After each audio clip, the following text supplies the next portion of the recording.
Los estragos de los cuchillos fueron apenas un principio de la autopsia inclemente que el padre Germán Armando se vio obligado a hacer por ausencia del doctor Dionisio Iguarán. Fue como si hubiéramos vuelto a matarlo después de muerto, me dijo el antiguo párroco en su retiro de Calafel, pero una orden del alcalde y las órdenes de aquel bárbaro, por estúpidas que fueran, había que cumplirlas. No era del todo justo. En la confusión de aquel lunes absurdo, el coronel Aponte había sostenido una conversación telegráfica urgente con el gobernador de la provincia, y este lo autorizó para que hiciera las diligencias preliminares mientras mandaban un juez instructor. El alcalde había sido antes oficial de tropas sin ninguna experiencia en asuntos de justicia, y era demasiado fatuo para preguntarle a alguien que lo supiera por dónde tenía que empezar.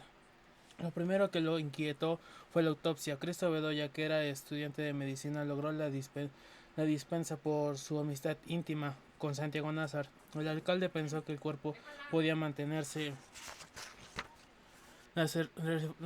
refrigerado hasta que regresara el doctor Dionisio Iguarán, pero no encontró nevera de tamaño humano y la única apropiada en el mercado estaba fuera de servicio. El cuerpo había sido expuesto a la contemplación pública en el centro de la sala, tendido sobre un angosto catre de hierro mientras le fabricaban un ataúd de rico. Habían llevado los ventiladores de los dormitorios y algunas de las casas vecinas, pero había tanta gente ansiosa a ver lo que fue preciso apartar los muebles y descolgar las jaulas y las macetas de lechos, y aún así era insoportable el calor. Además, los perros alborotados por el olor de la muerte aumentaban la zozobra. No habían dejado de aullar desde que yo entré en la casa, cuando Santiago Nazar agonizaba todavía en la cocina, y encontré a Divina Flor llorando a gritos y manteniendo los a raya con una tranca. Ayúdame, me gritó, que lo que quieren es comerse las tripas. Los encerramos con candado en las pesebras. Plácida Linero ordenó más tarde que los llevaran a algún lugar apartado hasta después del entierro, pero hacia el mediodía nadie supo cómo. Se escaparon de donde estaban e irrumpieron enloquecidos en la casa. Plácida Linero y por una vez perdió los estribos. Estos perros de mierda, gritó, que los maten. La orden se cumplió de inmediato y la casa volvió a quedar en silencio. Hasta entonces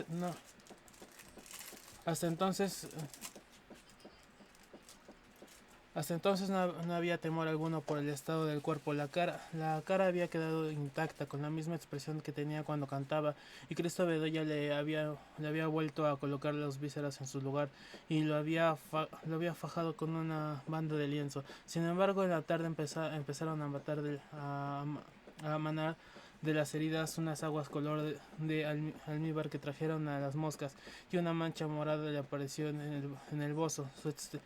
Y se extendió muy despacio como la sombra de una nube en el agua hasta la raíz del cabello. La cara, que siempre fue indulgente, adquirió una expresión de enemigo, y su madre se la curó con un pañuelo.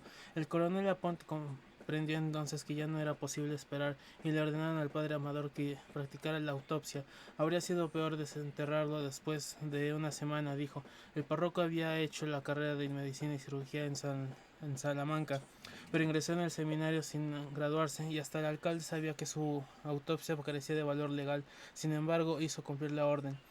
Fue una masacre consumada en el local de la escuela pública con la ayuda del boticario, que tomó las notas, y un estudiante de primer año de medicina que estaba aquí de vacaciones. Solo, solo dispusieron de algunos instrumentos de cirugía menor, y el resto fueron hierros de artesanos. Pero al margen de los destrozos del cuerpo, el informe del padre Amador parecía correcto. El instructor lo incorporó al sumario como una pieza útil. Prisa al amanecer, porque estaba en tan mal estado que ya no era posible dentro de la casa. Despuntaba un martes turbio. No tuve valor para dormir solo al terminar de la jornada opresiva, y empujé la puerta de la casa de María Alejandrina Cervantes por si no había pasado el cerrojo. Los calabozos de luz estaban encendidos en los árboles, y en el patio de baile había varios fogones de leña, con enormes ollas aumentes, donde las mulatas estaban tiñendo de luto sus ropas de parranda. Encontré a María Alejandra Cervantes despierta como siempre al amanecer y desnuda por completo como siempre, que no había extraños en la casa. Estaba sentada en la turca sobre la cama de reina frente a un platón babilónico de cosas de comer: costillas de ternera, una gallina hervida, lomo de cerdo y una guarnición de plátanos y legumbres, y hubiera alcanzado para 5. Comer sin medida fue siempre su único modo de llorar, y nunca la había visto hacerlo con semejante pesadumbre. Me acosté a su lado, vestido, sin hablar apenas, y llorando yo también a mi modo.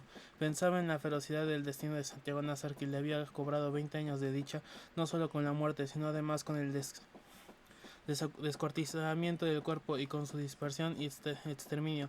Soñé que una mujer entraba en el cuarto con una niña en brazos, y que ésta rozaba sin tomar aliento, y los granos de maíz a medio mascar le caían en el corpiño. La mujer me dijo: ella mastica a la topa tolondra y un a la topa tolondra, un poco el desgaire y un poco el desgarriete. De pronto sentí los dedos ansiosos que me soltaban los botones en la camisa, y sentí el olor peligroso de la bestia de amor acostada en mis espaldas, y sentí que me hundía en las delicias de las arenas movedizas de su ternura. Pero se detuvo de golpe, tosió desde muy lejos y se escurrió de mi vida. No puedo, dijo. Hueles a él, no solo yo. Todo siguió oliendo a Santiago Nazar. Aquel día los hermanos Vicario lo sintieron en el calabozo donde los encerró el alcalde, mientras se le ocurría qué hacer con ellos. Por más que me restregaba con jabón y estropajo, no podía quitarme el olor, me dijo Pedro Vicario. Llevaba 3 noches sin dormir, pero no podía descansar, porque tan pronto como empezaba a dormir se volvían a cometer el crimen.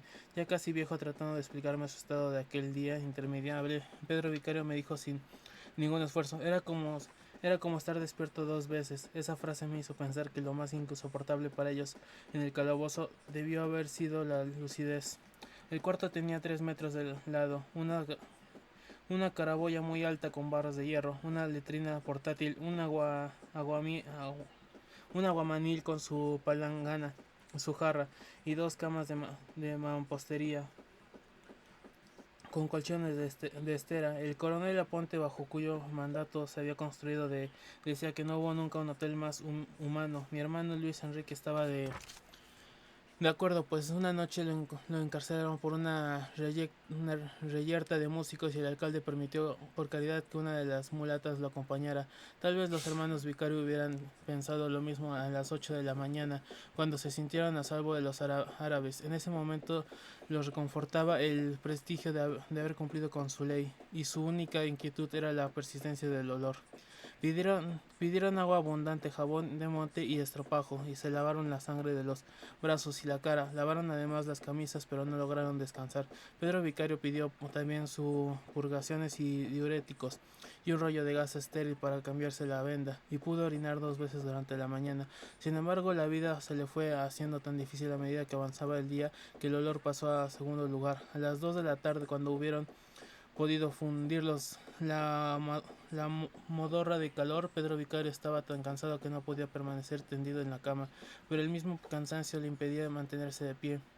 El dolor de las ingles le llegaba hasta el cuello, se le cerró la orina y parpadeó, y padeció la certidumbre espantosa de que no volvería a dormir en el resto de su vida. Estuve despierto 11 meses, me dijo, y yo lo conocía bastante bien para saber que era cierto. No pudo almorzar. Pablo Vicario, por su parte, comió un poco de cada cosa que le llevaron, y un cuarto de hora después se desató en una cólera pestilente. A las 6 de la tarde, mientras le hacía la autopsia al cadáver de Santiago Nazar, el alcalde fue llamado de urgencia, porque Pedro Vicario estaba convencido de que había envenenado a su hermano. Me estaba yendo en aguas, me dijo Pablo Vicario, y no podíamos quitarnos la idea de que eran vainas de los turcos. Hasta entonces había desbordado 2 veces la letrina portátil, y el guardia de vista lo había llevado otras 6 al retrete de la alcaldía. Allí le encontró al coronel Aponte, acompañado por la guardia en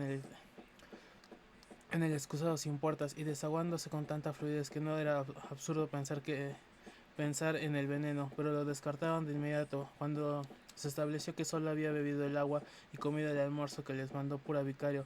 No obstante, el alcalde quedó tan impresionado que se llevó a los presos para su casa con una custodia especial, hasta que vino el juez de instrucciones y los trasladó panóptico de, al panóptico de Riohacha. El temor de los gemelos respondía al estado de al estado de ánimo de la calle. No se descartaba una represalia de los árabes, pero nadie salvo los hermanos Vicario habían pensado en el veneno. Se suponía más bien que aguardaban la noche para echar gasolina por la claraboya e incendiar a los prisioneros dentro del calabozo, pero aún esa era una suposición demasiado fácil. Los árabes constituían una comunidad de inmigrantes pacíficos que se establecieron a principios del siglo en los pueblos del Caribe. Aún en las más remotos y pobres, allí se quedaron,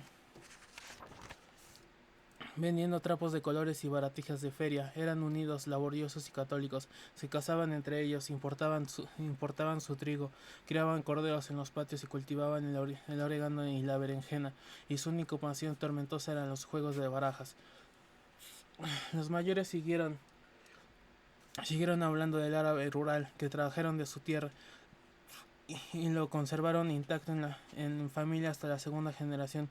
Pero los de la tercera, con la excepción de Santiago Nazar, le oían en sus padres en árabe y les contestaban en castellano, de modo que no era concebible que fueran a alterar de pronto su espíritu pastoral y para vengar una muerte cuyos culpables podíamos ser todos. En cambio, nadie pensó en una represalia de la familia de Plácido Linero, que fueron gente de poder y de guerra hasta que se les acabó la fortuna, que habían engendrado más de 2 matones de cantina preservados por la sal de su nombre.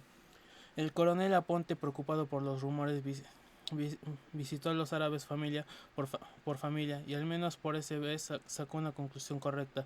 Los encontró perplejos y tristes, con insignaciones de duelo en sus altares, y algunos lloraban a gritos sentados en el suelo, pero ninguno abrigaba propósitos de venganza.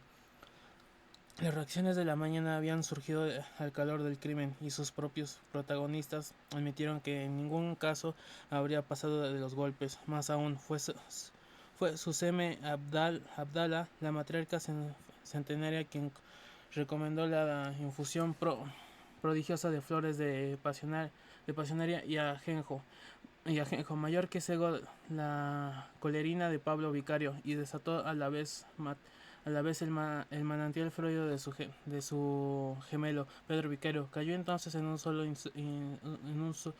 sopor insomne y el hermano estableció concilio su primer sueño sin remordimientos. Así los encontró Purísima Vicario a las 3 de la madrugada del martes, cuando el alcalde la llevó a despedirse de ellos. Se fue la familia completa, hasta las hijas mayores con sus maridos, por iniciativa del coronel Aponte. Se fueron sin que nadie se diera cuenta, al amparo del agotamiento público, mientras los únicos sobrevivientes despiertos de aquel día irreparable estábamos enterrando a Santiago Nazar. Se fueron mientras se calmaban los ánimos, según la decisión del alcalde, pero no regresaron jamás. Pura Vicario le envolvió la cara con un trapo a la hija envuelta para que nadie la viera los golpes, y la visitó de rojo encendido para que no se imaginaran que él iba guardando el luto del amante secreto. Antes de irse le pidió al padre Amador el padre Amador que confesara a los hijos en la cárcel, pero Pedro Vicario se negó y convenció al hermano de que no tenían nada de qué arrepentirse. Se quedaron solos y el día del traslado a Riohacha estaban tan dispuestos y convencidos de su razón que no quisieron ser sacados de noche, como hicieron con la familia, sino a pleno sol y con su propia cara. Poncio Vicario, el padre, murió poco después. Se lo llevó la pena moral. Me dijo Ángela Vicario cuando los gemelos fueron absueltos, se quedaron en Riohacha, a solo un día de viaje de Manaure, donde vivía la familia. Allá fue Prudencia Cortés a casarse con Pablo Vicario, que aprendió el oficio de oro en el taller de su padre y llegó a ser un febre depurado. Pedro Vicario, sin amor ni empleo, se reintegró 3 años después a las Fuerzas Armadas. Mereció las insignias de sargento primero y una mañana espléndida su patrulla se internó en territorio de guerrilla cantando canciones de putas y nunca más se supo de ellos. para la inmensa mayoría solo hubo una víctima, Bayardo San Román. Suponía que los otros protagonistas de la tragedia habían cumplido con dignidad y hasta con cierta grandeza la parte de favor que la vida les tenía señalada. Santiago Nazar había expiado la injuria, los hermanos Vicario habían probado su condición de hombres y la hermana burlada estaba otra vez en posesión de su honor. El único que lo había perdido todo era Bayardo San Román, el pobre Bayardo, como se le recordó durante años. Sin embargo, nadie se había acordado de él hasta después del eclipse de luna. El sábado siguiente, cuando el viudo de Siutz le contó al alcalde que había visto un pájaro fosforescente aleteando sobre su antigua casa y pensaba que era el ánima de su esposa que andaba reclamando lo suyo. El alcalde se dio en la frente una palmada que no tenía nada que ver con la visión del viudo. Carajo, gritó, se me había olvidado ese pobre hombre. Subió a la colina con una patrulla y encontró un automóvil descubierto frente a la quinta y vio una luz solitaria en el dormitorio, pero nadie respondió a sus llamados, así que forzaron la puerta lateral y recorrieron los cuartos iluminados por los rescoldos del eclipse. Las cosas parecían debajo del agua, me contó el alcalde Bayardos. El alcalde Bayardo San Román estaba inconsciente en la cama, todavía como lo había visto pura vicaria en la madrugada del lunes, con el pantalón de fantasía y la camisa de seda, pero sin los zapatos. Había botellas vacías por el suelo y muchas más sin abrir junto a la cama, pero ni un rastro de comida. Estaba en el último grado de intoxicación etílica, me dijo el doctor Dionisio Iguarán, que lo había atendido de emergencia, pero se recuperó en pocas horas, y tan pronto como recobró la razón, lo echó a todos de la casa con los mejores modos de que fue capaz. Que nadie me joda, dijo, ni mi papá con sus pelotas de veterano. El alcalde informó del episodio del general Petronio San Román hasta la última hasta la última frase literal con un telegrama alarmante. El general San Román debió tomar el pie de la letra de la voluntad del hijo, porque no vino a buscarlo, sino que mandó a la esposa con las hijas y a otras dos mujeres mayores que parecían ser sus hermanas. Vinieron en un buque de carga, cerradas de luto hasta el cuello por la desgracia de Bayardo San Román, y con los caballos sueltos de color. Antes de pisar tierra firme, se quitaron los zapatos y atravesaron la calle hasta la colina, caminando descalzas en el polvo ardiente del mediodía, arrancándose mechones de raíz y llorando con gritos tan desgarradores que parecía de júbilo. Yo las vi pasar desde el balcón de Magdalena Oliver, y recuerdo haber pensado que un desconsuelo como ese solo podía fingirse para ocultar otra vergüenza mayores. El coronel Lázaro Aponte las acompañó a la casa de la colina y luego subió al doctor Dionisio Iguarán en su mula de urgencia.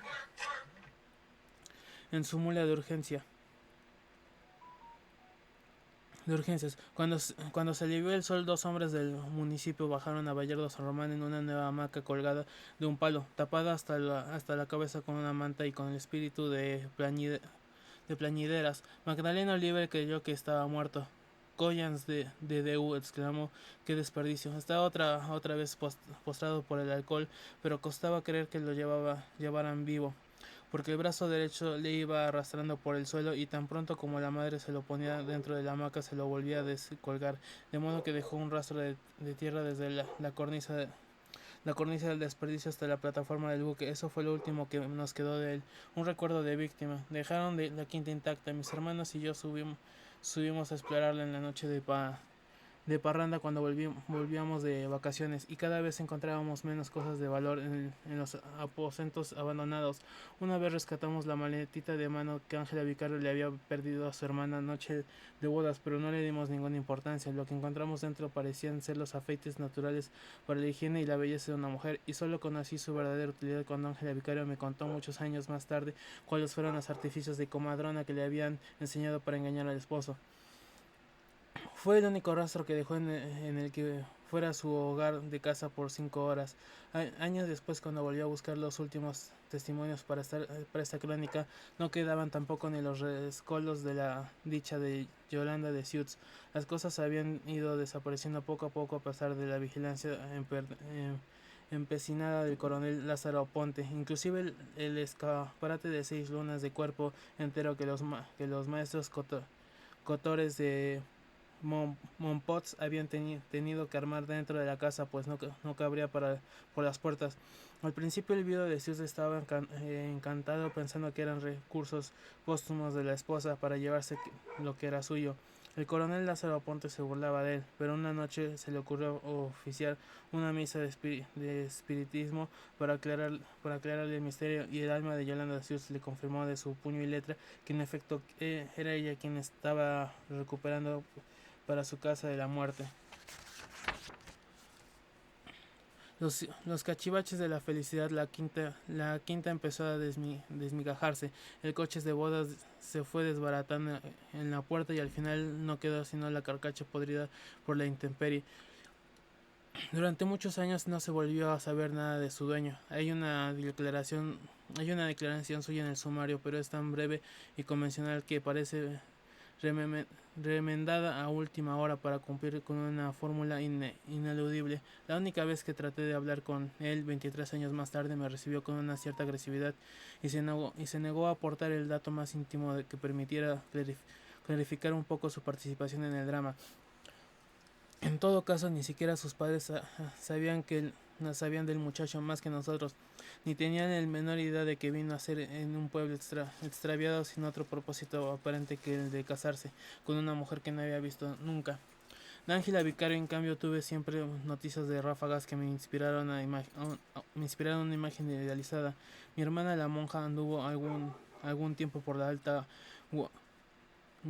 Guajira tratando de convertir a los últimos idólatras y solía detenerse a conversar con ella en la aldea abrazada por la sal del Caribe, donde su madre había tratado de enterrar en vida. Saludos de tu prima, me decía siempre mi hermana Margot, que también la visitaba en los primeros años. Me contó que había comprado una casa de material con un patio muy grande de vientos cruzados, cuyo único problema eran las noches de mareas altas, porque los retretes se desbordaban y los pecados amanecían dando saltos en los dormitorios. Todos los que le vieran en esa época coincidían en que era absorta y diestra en la máquina de bordar, y que a través de su industria había logrado el olvido. Mucho después, en una época incierta en que trataba de entender algo de mí mismo, vendiendo enciclopedias y libros de medicina por los pueblos de Guajira, me llegué por casualidad hasta aquel moridero de indios en la ventana de una casa frente al mar, bordado a máquinas en la hora de más calor. Había una mujer de medio luto con antiparras de alambre y canas amarillas, y sobre su cabeza estaba colgada una jaula con un canario que no paraba de cantar. Al verla así, dentro de un marco lírico de la ventana, no quiso creer que aquella mujer fuera la que yo creía, porque me resistía a admitir que la vida terminaba por parecerse tanto a la mala literatura, pero era ella, Ángela Vicario, 23 años después del drama. Me trató igual que siempre, como un primo remoto, y contestó a mis preguntas con muy buen juicio y con sentido del humor. Era tan madura e ingeniosa que costaba trabajo creer que fuera la misma. Lo que más me sorprendió fue la forma en que había terminado por entender su propia vida. Al cabo de pocos minutos ya no me pareció tan envejecida como a primera vista, sino casi tan joven como en el recuerdo, y no tenía nada en común con la que había obligado a casarse sin amor a los 20 años. Su madre su madre, de una vez malentendida, que me recibió como a un fantasma difícil. Se negó a hablar del pasado y tuve que conformarme para esta crónica con algunas frases sueltas de sus conversaciones de su madre y otras pocas rescatadas de mis recuerdos. Había hecho más que lo posible para que Ángela Vicario se muriera en vida, pero la misma hija la malogró los propósitos, porque nunca hizo ningún misterio de su desventura. Al contrario, a todo lo que quiso oírla se la contaba con sus pormenores, salvo en que nunca se, se había de aclarar quién fue y cómo y cuándo el verdadero causante de su perjuicio, porque nadie creyó que en realidad tuviera sido Santiago Nazar. Pertenecía a dos mundos divergentes, nadie los vio nunca juntos, y mucho menos solos. Santiago Nazar era demasiado altivo para fijarse en ella. Tu prima la boba, me decía, cuando tenía que mencionarlo. Además, Como decíamos entonces, era un gavilán pollero, andaba solo, igual que su padre, cortándole el cogollo a cuanta doncella sin rumbo empezaba a despuntar por esos montes. Pero entonces se le conocía dentro del pueblo otra relación distinta de la convencional que mantenía con Flora Miguel de la Tormentosa, que lo enloqueció durante 14 meses con María Alejandrina Cervantes. La versión más corriente, tal vez por ser la más perversa, era que Ángela Vicario estaba protegiendo a alguien a quien de veras amaba y había escogido el nombre de Santiago Nazar porque nunca pensó que sus hermanos se atrevieran contra él. Yo mismo traté de arrancarle esa verdad cuando la visité por segunda vez con todos mis argumentos en orden, pero ella apenas si levantó la vista del bordado que rebatir, para rebatirlos. Ya no le des más vueltas, primo, me dijo. Fue él. Todo lo demás lo contó sin reticencias, hasta el desastre de las noches de bodas. Contó que sus amigas la habían adiestrado para que emborrachara al esposo en la cama hasta que perdiera el sentido, que aparentara más vergüenza de la que sintiera para que él apagara la luz, que se hiciera un lavado drástico de aguas de alumbre para fingirle virginidad y que manchara las sábanas con mercurio cromo para que pudiera exhibirla al día siguiente en su patio de recién casada. Solo dos cosas no tuvieron en cuenta su, su, cobar, su cobarteras, la excepcional resistencia del veedor de Bayardo San Román y la decencia pura que Ángela Vicaria llevaba escondida dentro de la estolidez impuesta por su madre. No hice nada de lo que me dijeron, me dijo, porque mientras más lo pensaba, más me daba cuenta de que todo aquello era una porquería, que no se le podía hacer a nadie, y menos al pobre hombre que había tenido la mala suerte de casarse conmigo. De todos modos, de modo que se dejó desnudar sin reservas en el dormitorio iluminado, a salvo ya de todos los miedos aprendidos y que le habían logrado la vida. Fue fácil, me dijo, porque estaba resuelta a morir. La verdad es que hablaba de su desventura sin ningún pudor para disimular la otra desventura, la verdadera, que le abrazaba las entrañas. Nadie hubiera sospechado siquiera hasta que ella se decidió a contármelo, que Bayardo Sarromán estaba en su vida para siempre desde que la llevó de regreso a su casa. Fue un golpe de gracia. De pronto, cuando mamá empezó a pegarme, empecé a acordarme de él. Me dijo. Los puñetazos le dolían menos porque sabía que eran por él. Siguió pensando en él con un cierto asombro de sí misma cuando sollozaba tumbada en el sofá del comedor. No lloraba por los golpes ni por nada de lo que había pensado, me dijo. Lloraba por él. Seguía pensando que él mientras Seguía pensando en él mientras su madre le ponía compresas de árnica en la cara, y más aún cuando oyó la gritería en la calle y las campanas de incendio en la torre, y su madre entró a decirle que ahora podía dormir, pues lo peor había pasado. Llevaba mucho tiempo pensando en él, sin ninguna ilusión, cuando tuvo que acompañar a su madre a un examen de la vista en el hospital de Hacha. Entraron de pasada en el hotel del puerto, a cuya dueño conocían, y Pura Vicario pidió un vaso de agua en la cantina. Se le estaba tomando de espaldas a la hija, cuando pesa, su, esta vio su propio pensamiento reflejado en los espejos repetidos de la sala. Ángela Vicario volvió la cabeza con el último aliento y lo vio pasar a su lado sin verla, y lo vio salir del hotel. Luego miró otra vez a su madre con rezo hecho trizas. Pura Vicario había acabado de beber, se secó los labios con la manga y le sonrió desde el mostrador con los lentes nuevos.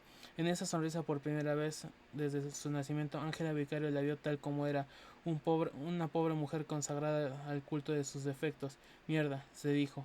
Estaba tan trastornada que hizo todo el viaje de regreso cantando en voz alta y se tiró en la cama a llorar durante 3 días. Nació de nuevo, me volví loca por él, me dijo, loca de remate. Le bastaba cerrar los ojos para verlo. Lo oía respirar en el mar. Le despertaba a medianoche en el fogaje de su cuerpo en la cama. A fines de esa semana, sin haber conseguido un minuto de sosiego, le escribió la primera carta. Fue una esquela convencional de la cual Le contaba que lo había visto salir del hotel y que le habría gustado que él la hubiera visto. Espero en vano una respuesta. Al cabo de 2 meses, cansada de esperar, le mandó otra carta en el mismo estilo, sesgado del anterior, cuyo único propósito parecía ser reprocharle de su falta de cortesía. 6 meses después había escrito 6 cartas sin respuesta, pero se conformó con la comprobación de que él las estaba recibiendo. Dueña por primera vez de su destino, Ángela Vicario descubrió entonces que el odio y el amor son pasiones recíprocas. Cuantas más cartas mandaba, más encendida las brasas de su fiebre, pero más calentada también el rencor feliz que sentía contra su madre. Se me revolvían las tripas de solo verla, me dijo, pero no podía verla sin acordarme de él. Su vida su vida de casada de vuelta seguía siendo tan simple como la de soltera, siempre bordada la máquina, siempre bordada, bordando a máquina con sus amigas, como antes hizo tulipanes de trapo y pájaros de papel, pero cuando su madre se acostaba permanecía en el cuarto escribiendo cartas sin porvenir hasta la madrugada. Se volvió lúcida, imperiosa, maestra de su albedrío y volvió a ser virgen solo para él, y no reconoció otra autoridad que la suya, ni más servidumbre que la de su obsesión. Escribió una carta semanal durante media vida. A veces no se me ocurría qué decir, me dijo muerta de risa, pero me bastaba con saber que él las estaba recibiendo. Al principio fueron esquelas de compromiso, después fueron papelitos de amante furtiva, billetes perfumados de novia fugaz, memoriales de negocios, documentos de amor, y por último fueron las cartas indignas de una esposa abandonada que se inventaba enfermedades crueles para obligarlo a volver.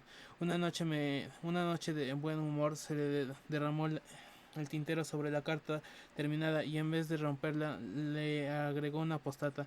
En prueba de mi amor te envío mis lágrimas. En ocasiones, cansada de llorar, se burlaba de su propia locura. 6 veces cambiaron la empleada de correo y 6 veces consiguió su complicidad. Lo único que no se le ocurrió fue renunciar. Sin embargo, la apariencia insensible de su delirio era escribirle a nadie. Una madrugada de vientos por el año 10 la despertó la certidumbre de que él estaba desnudo en su cama. Le escribió entonces una carta febril de 20 pliegos en la que soltó sin pudor las verdades amargas que llevaba podridas en el corazón desde su noche funesta. Le habló de las lacras eternas que le había dejado en su cuerpo, de la sal de su lengua, de la trilla de fuego de su verga africana. Se la entregó a la empleada del correo que iba los viernes en la tarde a abordar con ella para llevarse las cartas, y se quedó convencida de que aquel desahogo terminal sería el último de su agonía, pero no hubo respuesta. A partir de entonces ya no era consciente de lo que escribía, ni a quién le escribía, a ciencia cierta, pero siguió escribiendo sin cuartel durante 17 años. Un Un mediodía de agosto, mientras bordaba con sus amigas, sintió que alguien llegaba a la puerta. No tuvo que mirar para saber quién era. Estaba gordo y se le empezaba a caer el pelo, y ya necesitaba espejuelos para ver de cerca. Me dijo, pero era él, carajo, era él. Se asustó porque sabía que él la estaba viendo tan disminuida como ella lo estaba viendo a él, y no creía que tuviera dentro tanto amor como ella para soportarlo. Tenía la camisa empapada de sudor como la había visto la primera vez en la feria, y llevaba la misma correa y las mismas alforjas de cuero descosida con adornos de plata. Bayardo San Román dio un paso adelante sin ocuparse de las otras bordadoras atónitas, y puso los alforjes en las máquinas de descoser. Bueno, dijo, aquí estoy. Llevaba la maleta de la ropa para que darse, y otra maleta igual con casi 2000 cartas que ella le había escrito. Estaban ordenadas por sus fechas en paquetes cosidos con cinta de colores, y todas sin abrir.